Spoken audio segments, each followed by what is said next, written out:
Those are the ones who have purchased error in exchange for guidance. So their transaction has brought no profit, nor were they guided. Their example is that of one who kindled a fire, but when it illuminated what was around him, Allah took away their light and left them in darkness, so they could not see. Deaf, dumb, and blind, so they will not return to the right path.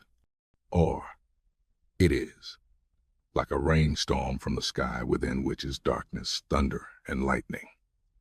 They put their fingers in their ears against the thunderclaps in dread of death. But Allah is encompassing of the disbelievers. The lightning almost snatches away their sight. Every time it lights the way for them, they walk therein. But when darkness comes over them, they stand still. And if Allah had willed, He could have taken away their hearing and their sight. Indeed, Allah is over all things competent.